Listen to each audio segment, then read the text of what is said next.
अस्सलाम वालेकुम व्यूवर्स, कैसे हैं आप सब लोग? ठीक हैं, उम्मीद करती हूँ आप सब लोग ठीक होंगे। आज जो है वो मैं केराटिन कर रही हूँ।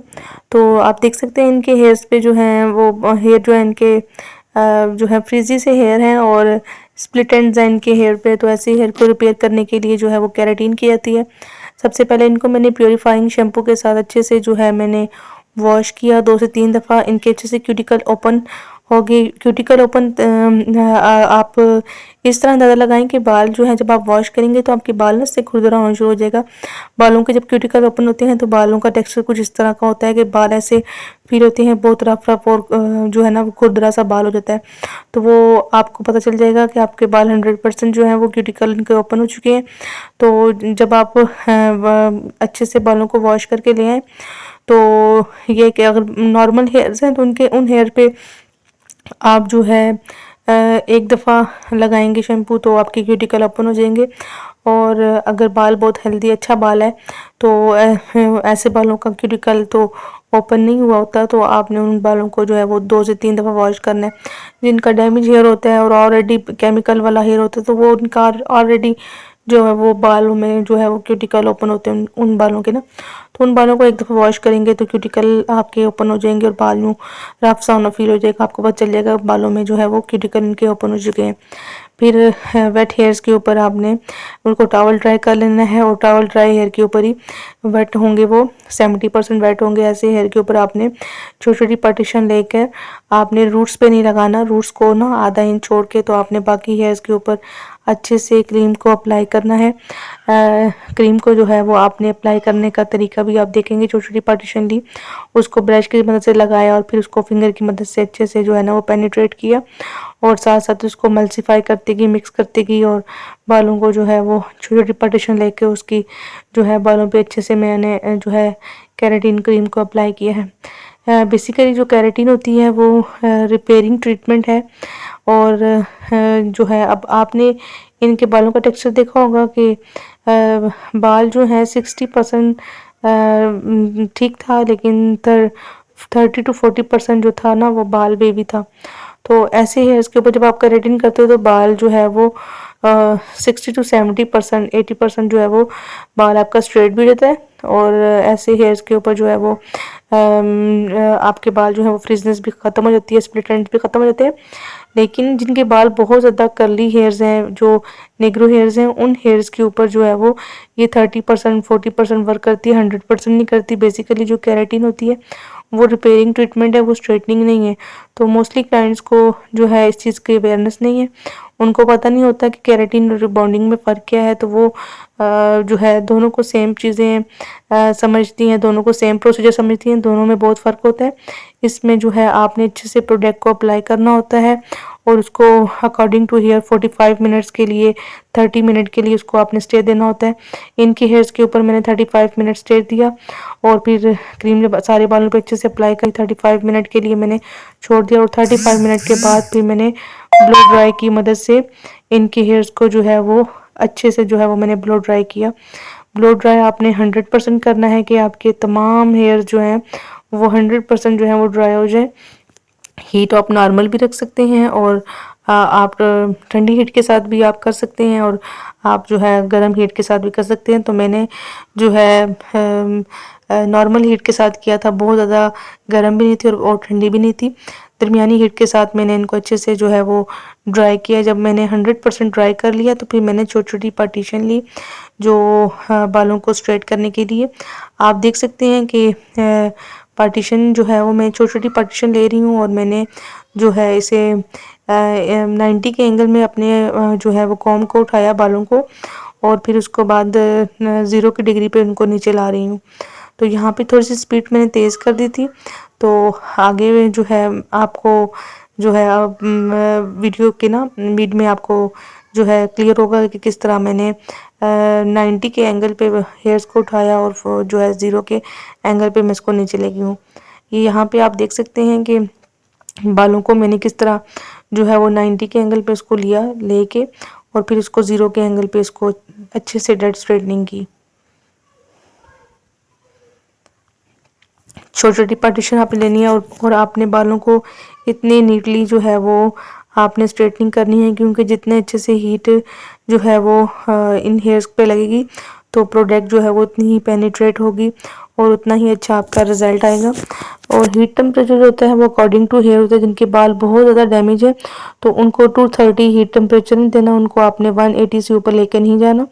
और बहुत ही एक्स्ट्रा डैमेज है तो आपने जो है ना 170 60 से अबव नहीं लेके जाना, उसको नॉर्मल हीट पे ही आपने अच्छे से सारे बालों को आयरन करना है। मैं इनके सारे बालों को जो है छोटी छोटी पार्टीशन लेकर जो है मैंने आयरन किया। देखिए मैं किस तरह कॉम को उठाया, 90 के एंगल पे इसको मैंने स्ट्रेट किया और 0 के एंगल पे लेके जाके स्ट्रेट नीचे की तरफ ना इसको मैंने स्ट्रेट किया। आपने एंड से जो इसकी जो एंड है लेंथ के, वहाँ पे आपने स्ट्रेटनर को सीधा रखना है, उसको कर्व या उसको आपने डायगोनल नहीं रखना, उसको बिल्कुल स्ट्रेट 0 के एंगल पे रखेंगे तो आपके बाल जो हैं वो 100% जो है वो स्ट्रेट हो जाएंगे। अब आप ये देखेंगे किस तरह जो रूट्स के पास हैं वो मैं 90 के एंगल पे अपने बालों को उठाया और फिर उसके बाद 0 के एंगल पे नीचे ले आई। ये देखें, चेक करें आप, 0 के एंगल पे नीचे ले आई। आपने ये चीज़ इस चीज़ का ध्यान रखना है कि 90 के एंगल पे रूट्स पे लाना है और जो है 0 के एंगल पे इसको नीचे ले आना है। कॉम आपकी आगे चलती जाएगी, स्ट्रेटनर आपका पीछे होगा। अगर आपकी कॉम पीछे होगी और स्ट्रेटनर आगे होगा तो इस तरह आपकी जो कॉम के ब्रेसेस हैं वो हीट की वजह से जो है ना वो मेल्ट हो जाएंगे। तो आपने अपना स्ट्रेटनर पीछे रखना है और कॉम को आगे चलाते जाना है। और जहाँ पे आपकी हेयर की जो टिप्स हैं, जब आप देखें कि बाल जो हैं वो आप ख़त्म होने लगे हैं तो एकदम से अपनी कॉम को उठा के बैक पे ले आएँ और जो है स्ट्रेटनर को जो अच्छे से जो है ना आपने स्ट्रेट करना है और देखते जाएंगे कि कितने अच्छे से जो है वो बालों की ग्रिप और स्ट्रेटनर की ग्रिप जितनी अच्छी होगी और जितनी अच्छे से आप स्ट्रेटनिंग करेंगे उतना ही अच्छा 100% जो है वो आपका केराटिन का रिजल्ट आएगा। तो जब इनके मैंने सारे बाल अच्छे से स्ट्रेट कर लिए तो फिर मैंने इनको किसी भी कंपनी का आप सीरम लगा सकते हैं, तो सीरम लगाया, लगा के और उसके बाद जो है 3 डेज़ के लिए इनको जो है मैंने इसी क्रीम को जो है स्टे देना है। इसमें क्रीम को वॉश नहीं करना होता, इसमें जस्ट आपने की प्योरीफाइंग शैम्पू के साथ वॉश किया, वॉश करने के बाद टॉवल ड्राई हेयर के ऊपर क्रीम लगाई और वो क्रीम 35 मिनट के लिए मैंने स्टे दिया। और उस क्रीम को धोना नहीं है, वॉश नहीं करना, उसको जो है वो आपने उस क्रीम को जो है वो ड्राई करना है 100%। उसी क्रीम के ऊपर ही उन हेयर्स को जो है वो आपने स्ट्रेट करना है। वो जितना उस पर आयरन अच्छे से जब बालों पे होगा तो अगर सेरेमिक प्लेट्स हुई तो आपके हेयर का जो रिजल्ट है वो अच्छा होगा। आपकी प्लेट्स अगर अच्छी हैं स्ट्रेटनर की तो आपका जो है वो स्ट्रेटनर अच्छा होगा। तो ये जो मैं इनका स्ट्रेटनर यूज़ करूँगी क्यूने का स्ट्रेटनर है। वैसे ज़्यादातर मैं सैलून डिज़ाइनर का स्ट्रेटनर यूज़ करती हूँ। ये जो जिस स्ट्रेटनर से मैंने इनका काम किया, ये सैलून डिज़ाइनर का इनका स्ट्रेटनर है।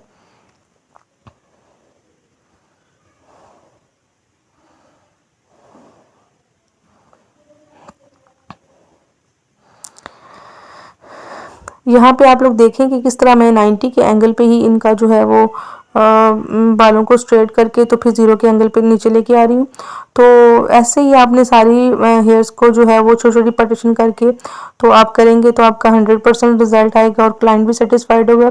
और जो बेसिकली जो केराटिन है वो है ही रिपेयरिंग ट्रीटमेंट है, वो स्ट्रेटनिंग ट्रीटमेंट नहीं है। जब आपके बाल जो फ्रीजी बाल होंगे, जब उनमें केराटिन जब डिपॉजिट होगी तो आपके बाल जो हैं वो स्मूथ होंगे। जब स्मूथ होंगे तो आपका बाल ऑटोमेटिकली जो है वो स्ट्रेटनिंग की तरफ आएगा, जो फुलाव है वो कम हो जाएगा। तो इस तरीके से जो है वो आपके जो बाल जो हैं वो स्ट्रेटनिंग की तरफ आ जाएंगे।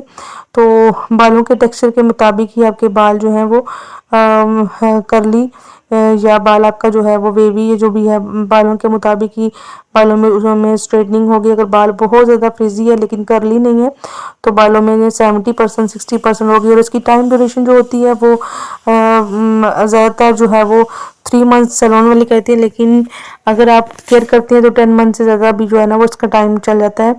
तो ये है कि हाँ, अक्सर क्लाइंट ये भी पूछते हैं कि ये कितने टाइम बाद करवा सकते हैं। वो आप पे है कि आप उसको महीने बाद भी करवा सकते हैं, 2 माह बाद भी करवा सकते हैं, 3 माह, इसकी कोई टाइम लिमिट नहीं है। लेकिन यह है कि जो है अगर आप केयर करते हैं तो 6 मंथ तक ये आपकी इजीली जो है वो निकल जाती है। अगर आप ज़्यादा अच्छी केयर करते हैं तो साल से भी अबव निकल जाता टाइम, लेकिन ज़्यादातर सैलून में 3 मंथ्स to 4 मंथ्स बताते हैं। तो यह है कि अगर आप करवाते हैं तो आप 2 माह बाद भी करवा सकते हैं। इसका रिबॉन्डिंग की तरह नहीं है कि एक दफ़ा आपने रिबॉन्डिंग क्रीम लगाई तो साल तक आपने दोबारा से रिबॉन्डिंग नहीं करवा सकते। इसमें इसको आप कभी भी किसी टाइम भी जो है वो रिबॉन्डिंग आप कर सकते हैं। और जो है आप इसके करने से जो है बालों में शाइन भी आती है, स्प्लिट एंड्स भी ख़त्म होते हैं और आपके बाल जो है वो नेचुरल उसमें शाइन भी आती है। तो 3 डेज़ के बाद जब इनके बालों को वॉश किया तो इनके बालों में बहुत ज़्यादा शाइन थी और बाल स्मूथ और जो है वो 70 to 80% का बाल स्ट्रेट भी हो गया था। ऑलरेडी इनके बालों में 30% ही जो है वो फ्रिजनेस थी, तो वो फ्रिजनेस भी ख़त्म हो गई और बाल इनका जो है 70 to 80% स्ट्रेट भी हो गया था। तो उम्मीद करती हूँ आज की वीडियो आपके लिए हेल्पफुल रही होगी। तो इंशाल्लाह नेक्स्ट वीडियो में जो है वो किसी अच्छे टॉपिक के साथ आपसे जो है वो मुलाकात होगी। तो दुआओं में याद रखिएगा। मुझे दीजिए इजाज़त। अल्लाह हाफिज़। और मेरे चैनल को लाजमी सब्सक्राइब करें और अपने फैमिली मेम्बर्स में और फ्रेंड्स में भी शेयर करें।